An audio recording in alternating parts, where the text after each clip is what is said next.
Hello there, Geminis. Welcome to your tarot reading.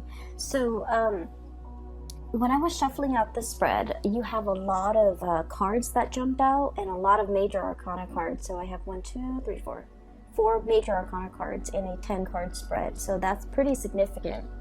And not only did I have a lot of cards that jumped out, there were like 3 images that came out. And the images looked really good, okay, but they were like really clear and they were moving. So let me just talk to you about the images that I saw and how they relate to the cards, and then we'll go into the reading. So this is the first time I'm using this deck, and by the way, this is the White Sage Tarot deck. The artist reached out to me, and I've included a link to her website where you can find a copy of this deck as well as other goodies that she has for sale. And the link is in the description box below, so I hope you give her website a visit, okay? So when I was using this deck, and for all the other signs too, what I've noticed is it's a mixture of, first of all, standard Rider-Waite imagery and interpretation. Is just like the standard tarot reading, but it also uses animals, so like animal totem and imagery of animals. So I feel like a lot of messages came out and a lot of words came out too, so it's a really interesting deck to work with either way. The first image that I saw was I see this giant wall, okay? It's probably like 20 feet high, and it's a little bit cracked and fractured. It has it's like a cement wall. It has been there for a really, really long time. We're talking decades. There are some cracks along the side of the walls, and it's a really, really big wall to demarcate something. And you see the vision, like everything is in black and white, and there's this this little boy. He's walking across this wall, going to school and then going home every single day. And then you see him doing this, spiel, going through his routine every single day. And some days it would rain, some days it would be really hot, and there's like a crack in the wall, and the crack over time, it gets bigger and bigger and bigger. So the boy, when you first start to see him, he's like 5 or 6, just going to school. And then when he becomes a teenager, like around 12 or 13, he starts to notice that the crack is getting bigger. And it's gotten big to the point where he's able to look through the crack and see what's on the other side of the wall. And what he's seeing is his world is, black and white. It's like it's like almost like being colorblind, where you can't see the spectrum of the rainbow. Okay, so everything you see is very black and white, but once he's able to look through this hole in the wall, everything on the other side is colored. Okay, so you see like all the vivid colors, and what he sees in the distance is like rolling hills, orchards, and like a really big mansion in the distance. He wants to go there. He's definitely lured in by the colors, how abundant it is on the other side of that wall, and he wants to be there. And so, every day he tries to like make the crack bigger, but it's a cement wall, so it's pretty sturdy. And so he kind of let that dream go, to break down that wall. And so you see him as a teenager, and then he gets older and older. Now he's going to work, and he's passing through this crack in the wall every day. The cracks get bigger. The vines start to overgrow. Nature is starting to reclaim this wall. And then you see him as a young man, probably like 18, 19 years old. And he's looking at the vines that are growing on the wall, and he realizes, maybe I can climb up and get to the other side.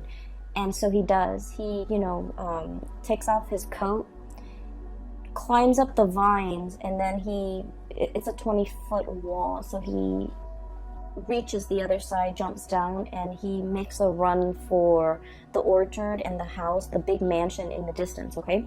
So right off the bat, what I'm seeing is, and I mentioned with the previous video as well, the one for the month of October, there's a lot of repetition. There's a lot of things going around in circles, right? Not being able to find a way out, or not feeling like you're in a lot of control over your life, right? So I feel like this message for this month is definitely in opposition to what I felt for the month of October, where you are creatively problem solving. You're trying to get yourself out of a situation, and you're able to, utilize your problem solving skills in order to get you where you want to be. And so whenever I look at walls, it's like barriers, blockages. They can be physical blockages. They can be things that actually exist in the real world to prevent us from, to keep us in, but also keep things out, right? So it goes both ways. It's a double-edged sword. But I also feel like, they're metaphorically can be like self-limiting beliefs, okay? I really can't do that. I'm not good enough to do that. Or even situations where there has been distance, there has been a rift, or you can't really fathom how to get where you want to be because of these blockages that might be real, might be perceived, might be imaginary, that is standing between you and the object of what you are going for, okay? And time has a way of breaking down these walls, okay, as you see in this imagery, where it's like the passage of time, okay, realizing that we're in a situation that is not ideal, that is very routinized, that is very monotonous, like it's like a revolving door. And knowing and understanding that it's a revolving door and that we're wasting a lot of time.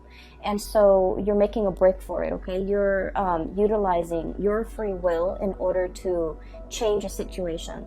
So not only is it just, overcoming obstacles, but I also feel creative problem solving. And it's like doing something very, very bold, very impulsive, but it works out, okay? It's something like very out of character is what I'm sensing. But in the end, it works out, okay? So that's the first message. And this message is, I feel like it's linked up here with the first three cards, okay? So let me talk to you about the cards.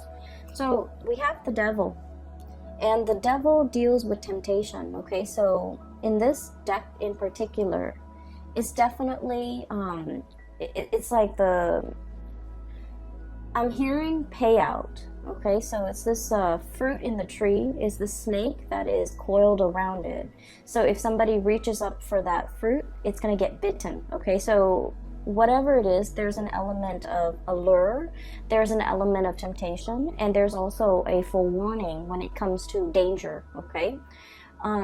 Forewarn is forearmed. So I feel like if you are aware of the dangers that are inherent in this situation, it doesn't mean that it won't work out. It just means that you need to, anticipate how you're going to counteract these dangers, okay? How you're going to be able to protect yourself and how you're able to overcome these obstacles in order to get to whatever it is that you want. The colors on the other side of that wall is very vivid. It's very like the colors are like, it's like Technicolor. They're the hues, the spectrums are very, very vivid. And so I feel like there's definitely something that is very eye-catching, that is catching your attention, that is drawing your attention, and it's kind of like beckoning you to come towards it.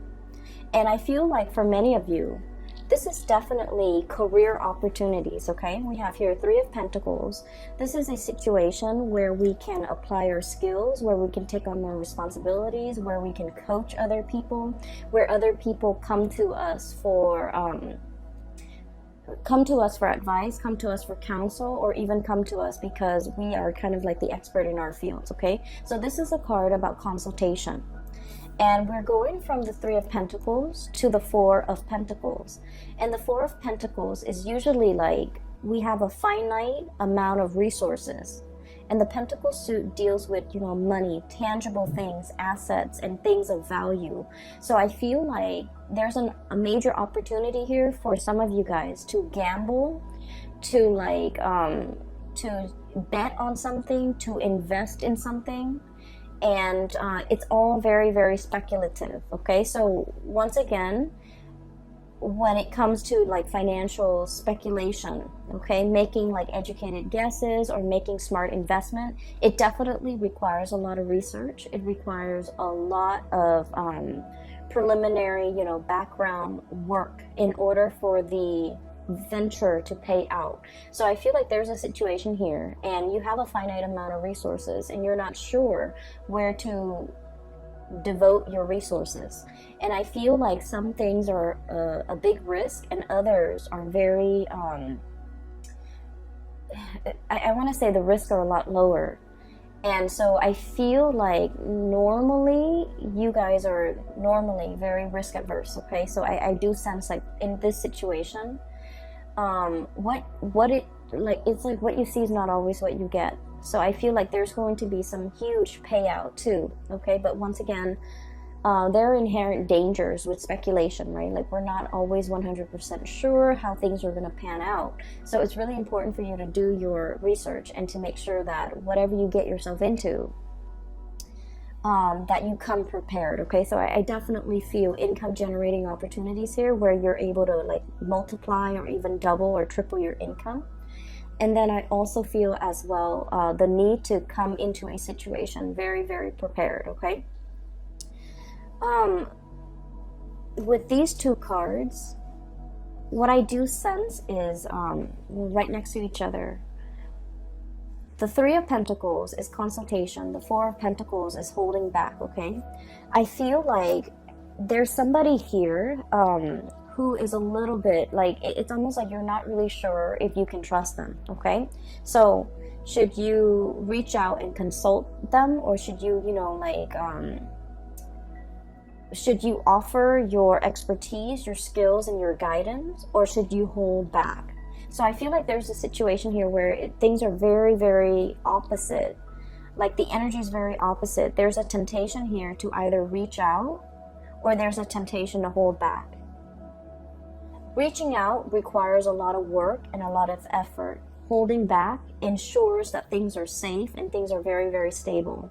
The four energies, it's like the four legs of a table. It's very stable, it's very sturdy, but it's also really, really stagnant. So I feel like you're grappling between a major decision. There's a big temptation here in the picture.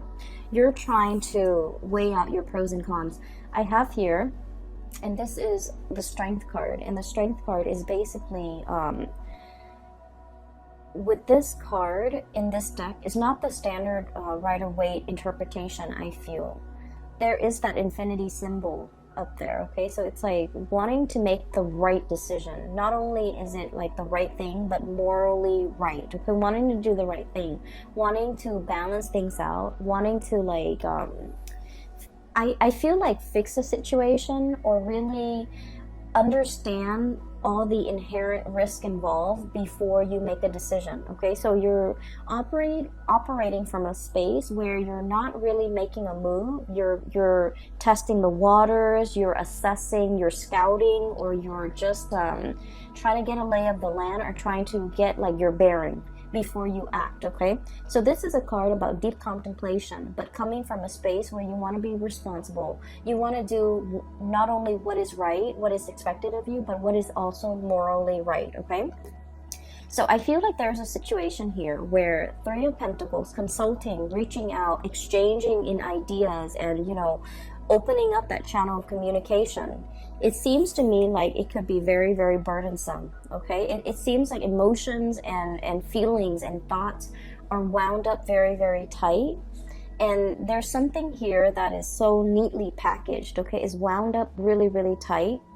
It is very burdensome, and it's hard for you to know how to extract yourself from it. It's hard for you to know, where do I even begin to unravel it? Where do I even start?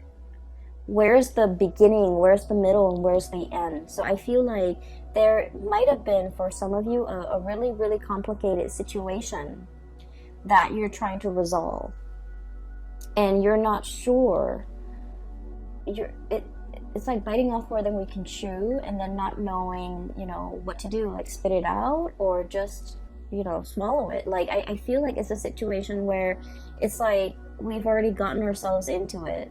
We've already it's like too late to back out, but at the same time, it's more work to continue, like sunk cost. Okay, a lot has been invested in it, and there isn't an easy way out. There isn't also an easy way to drop it either. So I feel like you're in a situation where you feel like reaching out, consulting, trying to plan for this situation might be a little bit more trouble than it's worth. Okay, and then on the other hand, what I see is with this Four of Pentacles, holding on very, very tightly to things. Okay, all the sand dollars are sinking into the quicksand. Okay, so let me show you.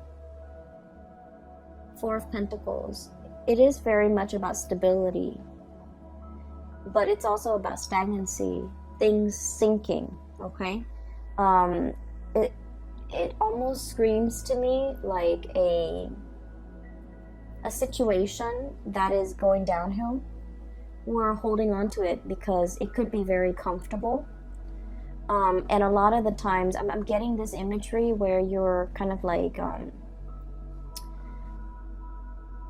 if you've been in it for so long, you don't notice that it's sinking.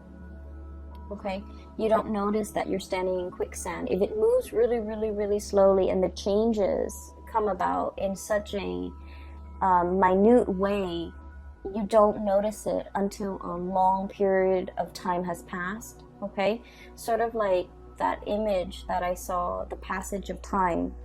The cracks in the walls get bigger. The vines start to overgrow, and like nature starts to reclaim itself. Like I feel like there's definitely something that is sinking and disappearing. Yeah, disappearing, sinking into the quicksand, disappearing.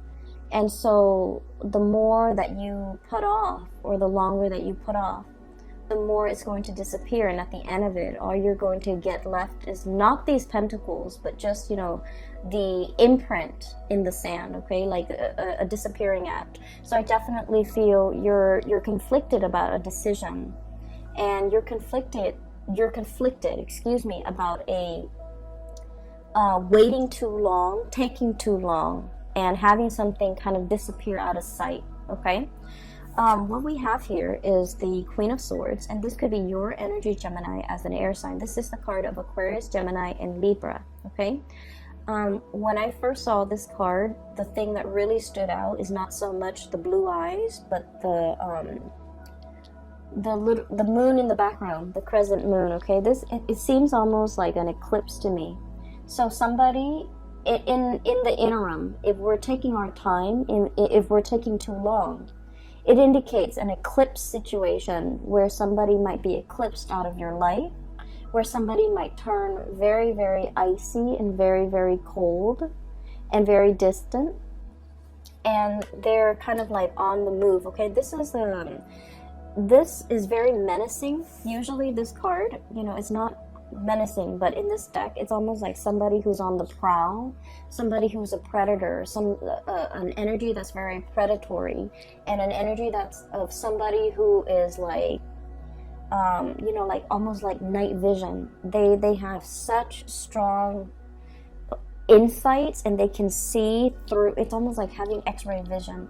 They see through everything. Okay, it's somebody who's very discerning, who's very, very sharp, and they can be extremely intimidating to deal with, just because nothing passes or nothing goes unnoticed. Nothing passes through, and they see and they hear everything. So it's somebody with, like, you know, highly in tune senses. Okay. But I definitely feel an element here about, you know, eclipsing somebody, disappearing. Okay, so that's like the first image. There are two more. Let me try to remember. Oh my gosh, so I can't remember now. Let me see if I've taken notes here. Okay. So the whole concept about, you know, the eyes, okay, like turning cold and things like that, it's also as well echoed in this this card. We have here the Magician, sleight of hand. Okay, covering something, concealing something, And it's almost like creating a distraction in front of the audience so that they're seeing what you want them to see.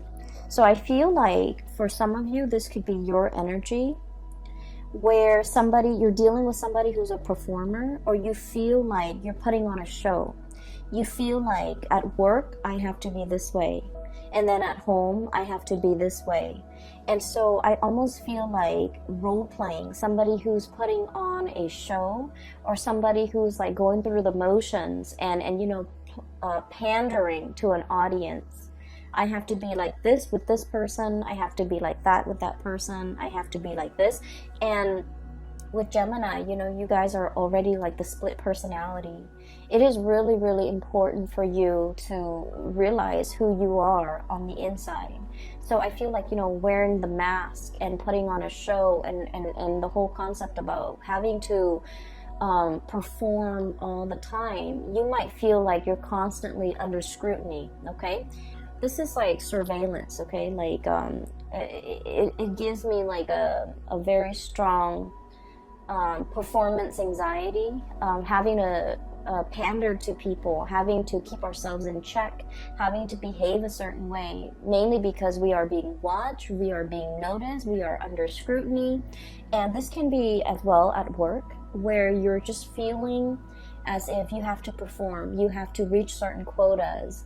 Your subordinates' performance or actions or demeanor or behavior is a reflection of you, and vice versa. The end product that whatever it is that you produce in the work environment is a huge reflection of you. So I feel almost like a situation where you feel like you're under scrutiny, or you feel like you're in the limelight, and you feel almost like you have to cater to what other people want. And I mentioned before, and I never finished that train of thought, so sorry.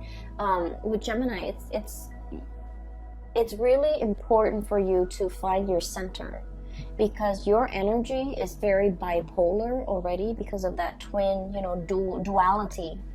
And so it's important for you to know who you are. It's important for you to not have to put on these masks when you're dealing with different types of people. And it's important for you to show your true self and not have to feel like you have to conceal any part of yourself when you're dealing with other people. Because in the process of concealing yourself as a dual sign, also as a mutable sign, you guys are very changeable. So from one day to the next, you're constantly in flux. Your value system, whatever you feel is important, I feel like you can bend rules. You can bend rules to fit a situation, okay? And because of that, the sense of morality, the sense of what's right and wrong, the sense of like what is morally acceptable versus what is morally not, these things can get very distorted when you have to pander to other people, when you have to perform according to what other people want, and when you feel like your true authentic self is not, coming to the surface. So it's really important for us to examine the image of ourselves that we are projecting into the world, how other people perceive us, how we can come into our own self-expression that expresses our authentic self. So I feel like there's a lot here about somebody who is trying to conceal, trying to distract, using a red herring, trying to kind of like divert attention away from a situation. And then on the flip side of that, we have the High Priestess, okay? And this is it's like a standoff is what I'm sensing. So for those of you who are familiar with the tarot, the Magician is somebody with all the elements and is able to manifest, okay, create. It's somebody who is it's like working magic. It's somebody who's a performer, who's very charming, who is able to get away with sleight of hands, twisted logic. It's somebody who's able to manipulate, right? And the High Priestess is sort of like the person that you don't want to be around if you're ever a magician. The High Priestess is somebody with like intuitive knowledge. It's somebody with like years of wisdom. It's somebody who's extremely psychic. They feel things, they sense things, and they pick up energies. They're highly empathic. They have a very good read on people, and they understand people's motives and people's intentions. So what I'm looking at here is it's a cat, okay, with the crescent moon on its third eye, and it's looking right at the magician. It's like I see through the facade. I see through the mask. I see through your intentions. I see exactly what you're trying to do. Okay, so I feel like one person is definitely trying to conceal information, or trying to distract, or trying to withhold and hold back information. And then the other person is definitely already aware, okay? Can see through the fog, can see through the distractions, and can see through all of this, the facade. And so this can feel really uncomfortable, right? And that would explain why you feel like you're under scrutiny. That would explain why you feel like you have to perform. That would also explain why you feel almost like you have to be, you know, a different person depending on who your audience is. And so this is a month where I feel like drop the act, okay? It's time to drop the act. It's time to tell somebody to drop the act. I feel like you might be dealing with somebody like this who is a performer, and you're just like, I see through it, you know, you're not fooling anybody.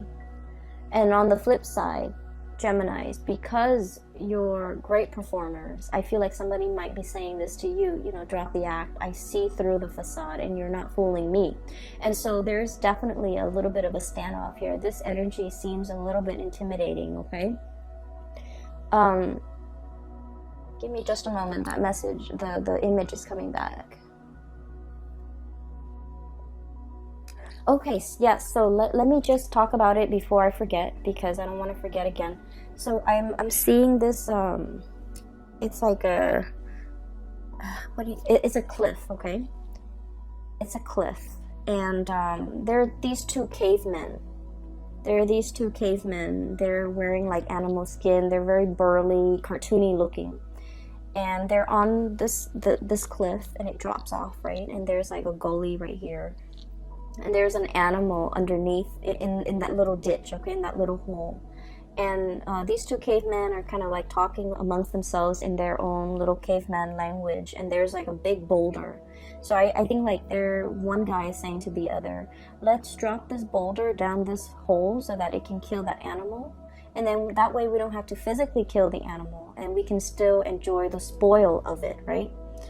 And so they do that. And the hole is a lot bigger than they think.